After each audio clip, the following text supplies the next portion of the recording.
तो देश की बहस में हम आज बात कर रहे हैं तालिबान की अंतरिम सरकार पे। अंतरिम सरकार बन गई और छटे हुए आतंकवादियों को कैबिनेट के अंदर जगह मिली है। मुल्ला याकूब, जो कि मुल्ला उमर का बेटा है, उसे बनाया गया है रक्षा मंत्री, जो तालिबान का संस्थापक था, जिसके राज में तालिबान ने क्रूरता की सारी हदें 1996 से 2001 के दौरान पार कर दी थी। इसी पर बात करने के लिए मेरे साथ कई सारे खास मेहमान जुड़े हुए हैं। मेरे साथ रिटायर्ड जनरल गुरमीत सिंह साहब हैं, farmer deputy chief of army staff है। मेरे साथ जाने माने अंतर्राष्ट्रीय रक्षा विशेषज्ञ RSN सिंह साहब जुड़े हुए हैं। मेरे साथ राना एहसान साहब हैं, member of central working committee की पाकिस्तान मुस्लिम लीग नवाज शरीफ के। मेरे साथ आरिफ अब्बासी साहब है, डिप्टी जनरल सेक्रेटरी हैं पाकिस्तान तहरीक इंसाफ, जो कि इमरान खान साहब की पार्टी है। मेरे साथ शाहीन मोहम्मदी हैं, अफगानी बहन है मेरे साथ, इस वक्त मेरे साथ नोएडा स्टूडियो से जुड़ी हुई हैं। लेकिन सबसे पहले मैं चलता हूं, मेरे एक दर्शक राम प्रकाश चौबे जबलपुर से जुड़ गए हैं। चौबे जी, क्या कहेंगे तालिबान सरकार के आज के गठन के बारे में? एक भी महिला नहीं।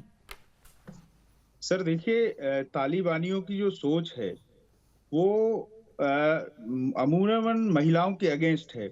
हम तालिबान से कैसे उम्मीद कर सकते हैं कि साहब उनके मंत्रिमंडल में या उनकी सरकार में महिलाओं की सहभागिता होगी? जिस सरकार में या जिस सरकार के मंसूबे सर आपने देखे हैं पिछले 2-4 दिनों से, जो हम वीडियोस देख रहे हैं, जो हमें दिख रहा है सामने, उससे तो सर जिस सरकार में पर्दा लगा करके महिलाओं को और पुरुषों को अलग एजुकेशन दी जा रही है, हम उस सरकार से कैसे उम्मीद कर सकते हैं कि वहां पर जो है महिलाओं को सरकार में शामिल करेंगे? जिन्होंने महिलाओं को कोड़े बरसाए, बिल्कुल सही कहा। और इसी बात को मैं सीधे ले चलता हूँ आरिफ अब्बासी साहब के पास। आरिफ अब्बासी साहब मेरे साथ जुड़े हुए हैं। आरिफ साहब, ये पर्दा लगा के पढ़ना ऐसा है पाकिस्तान में तो नहीं देखा मैंने कभी कि आप क्या पर्दा लगा के पढ़ाते हैं? पर्दा है, पर्दे में रहने दो। दीपक देखो, वहाँ का जो तर्ज हुकूमत क्या होना चाहिए, निज़ाम हुकूमत क्या होना चाहिए, उनकी अपनी तारीख है, सकाफत है, तहजीब है, उसके बाद मजहब है उनका, तो ये उन पे छोड़ दो। हम कौन होते हैं उन पे अपनी मर्जी ठोकने वाले? सर आप सलाह देने तो जा रहे हैं ना सर, आपके ऐसा चीफ गए हुए सलाह देने, उनसे सलाह दीजिए ना कि ऐसे बहनों को अलग अलग मत करिए। आप उनको बोलिए, सलाह दीजिए, आपके ऐसा चीफ को कहिए सलाह दे वहां पर। वो ये मत करिए सर, ये 2021 का दुनिया नहीं है। हमने जो सलाह देनी होगी, उनका इस टाइम का बुरी सेटअप चल रहा है। जब उनका आइन बनेगा, आइन में सारे लोग इन्वॉल्व, जो सिटीजन के हकूक है उसकी हमेशा जमानत होती है रियासत का। चूंकि उनके पास बुरी सेटअप है, उनके पास बहुत सारे मसाइल में बोल जो है, उनको थोड़ा सा टाइम दे दे, देखें कि वो किस तरह। ये तो जरूरी है कि दुनिया के जो मुरवजा कानून है, जो अक़वाम मुत्तहिदा का चार्टर है, उसके तो अंदर हर मुल्क को रहना होगा, लेकिन उनको आप ये हक दें कि वो अपना आइन बनाए, उनको ये दें कि वो तर्ज हुकूमत क्या होना चाहिए वो खुद तय करें, निज़ाम हुकूमत क्या होना चाहिए, शरिया होना चाहिए। उनको तो ये पता है AK-47 में कौन सी गोली लगती है, कालिशनिकोव में क्या क्या लगता है, उनको ये पता है सर। ये आइन, हुकूमत, ये क्या क्या बातें करते हैं आप? नहीं दीपक, मैं छोड़ दीजिए ना, पाकिस्तान का कॉन्स्टिट्यूशन से क्या लेना देना? पाकिस्तान के कॉन्स्टिट्यूशन की नहीं कर रहा। हम कौन होते हैं ये चीज जज करने वाले, को उनको नहीं पता। लेकिन उनको अभी आप सेटल होने दें, अबूरी ये जो ट्रांजिट पीरियड है, अबूरी दौर से निकलने दें। उनको भी पता है कि दुनिया के साथ कदम मिला के चलना है। हाँ, कोई नजरिया, कोई सोच उन पे थोपी नहीं जा सकती। उनको ये हक है कि वो तर्ज हुकूमत का खुद इंतखाब करें। सेटल होने दे उनको, तालिबानियों को सेटल होने दे, बोल रहे सेटल होने का टाइम दीजिए उनको। अभी तो बंदूक उन्होंने देखनी बंद करी है, ये कह रहे हैं वो। नहीं दीपक, मैं और आप, मैं इंडिया को नहीं डिक्टेट कर सकता भी वहाँ निज़ाम हुकूमत को। नहीं, मैं तो इसीलिए अफगानी बहन से पूछ रहा हूँ कि उनके देश में क्या होना चाहिए। उनसे पूछ लेते हैं ना सीधे, हम और आप बीच में क्या, हमसे ही पूछ लेते हैं, शाहीन से पूछ लेते हैं। फिर अभी जनरल साहब ने एक बात की, दहशतगर्दी की। पाकिस्तान में RSS टाइप कोई स्टेट ओन दहशतगर्द तंजीम नहीं है। आपको जरूरत क्या? आपको किसी कल्चरल ऑर्गेनाइजेशन की जरूरत क्या? आपके पास तो लश्कर तैयबा है, आपके पास लश्कर जानवी है, आपके पास जैशे मोहम्मद है। आपको अच्छे लोगों की जरूरत क्या है? साल से कर्फ्यू है। नहीं, कोई नहीं, स्टेट ओन कोई नहीं है। स्टेट ओन तंजीम आरएसएस की तरह यहाँ कोई नहीं है।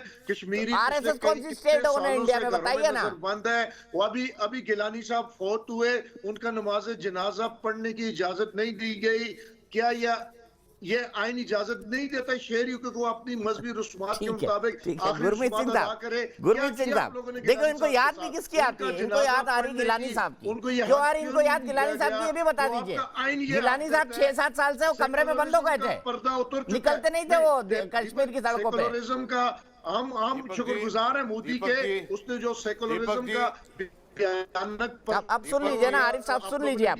वो नोच के बाहर फेंक दिया। अब दुनिया को पता चल गया है कि आप लोग की सोच क्या है, आप लोग का तर्ज हुकूमत क्या है, और आप मिनॉरिटी के साथ क्या सलूक करते हो। ये आरिफ साहब, गिलानी साहब, तो आपके वजीर आजम आरिफ साहब आपने वजीर आला थे, वहाँ जो कुछ किया ये भी अच्छा सुन लीजिए ना आरिफ साहब, सुन लीजिए आप जनरल साहब की बात सुन लीजिए, फिर शाहीन के पास मैं सुनने को तैयार हूँ। दूंगी। आरिफ साहब देखिए, मैं पहली बात आपको बताना चाहता हूं, जो भी एक ऑनरेबल तरीका होता है वो पूरा अपनाया गया गिलानी साहब के लिए। लेकिन मैं आपको एक बात बता दूं, जो सबसे ज़्यादा शोक हुआ है, जो सबसे ज़्यादा मैं कहूँगा कि दुख हुआ है, वो हुआ है पाकिस्तान को। क्यों हुआ है? क्योंकि वो प्रो पाकिस्तान थे, सेपरेटिस्ट थे। और मैंने तो 10 साल कश्मीर के अंदर में बहुत बारीकी से देखा है, हर एक स्टोन पे, हर एक प्रोटेस्ट के पीछे में, और जो आप पाकिस्तान से पैसे देते थे उसका कंड्यूट वही थे। और देखिए, ये आपके देश के अंदर में जो फ्लैग है वो हाफ मास्ट पे चला, जो आपके देश में जो एक दिन का मोर्निंग किया, ये सबसे, और उसके अंदर में जो सैयद सलाउद्दीन वहां खड़े होके, जो DGIS से खड़े होके, देखिए आरिफ साहब एक बात है, जो पाकिस्तान ने किया, जो कर रहा था और जो अभी कर रहा है, जो आज के दिन में कर रहा है काबुल के अंदर में, जो उन्होंने पंजशीर के अंदर में किया, अभी जो पूरी दुनिया है उनको पता चल गया है। अभी पूरा दुनिया इकट्ठी हो गई है इस बात के लिए कि ये कौन है जो इंटरनेशनल लॉ के अंदर में दखल दे रहा है, ये कौन है जिसने अपने देश, दूसरे देश के अंदर में अपनी फोर्सेस को, पाकिस्तानी एयरफोर्स को, स्पेशल फोर्सेस को भेजा है। मैं आपको एक चीज बता दूं पक्का, इसमें कोई शक नहीं होना चाहिए, जो अभी क्वेटा में हुआ है, ये जो आग है ये सबसे पहले पाकिस्तान को डसेगी।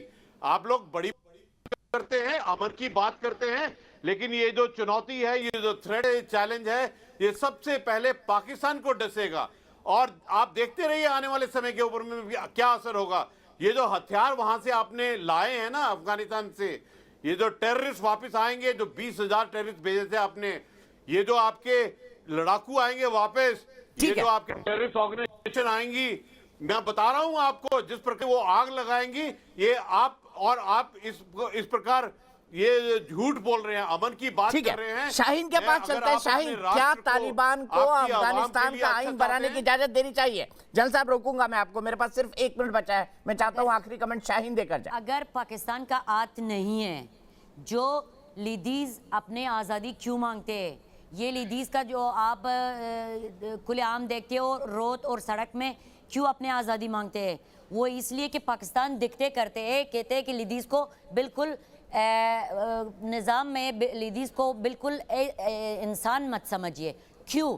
क्योंकि ये लोग जो है अपने लीदीज को भी इंसान नहीं समझते। वो इसलिए कि कुछ दिन पहले लाहौर में खुलेआम यही मुस्लिम और मुस्लिम को नंगा करके ऐसे सड़क में गिरा दिया। और दूसरी बात, कुछ साल पहले यही बेनज़ीर भुट्टो को सर पे गोली मारा।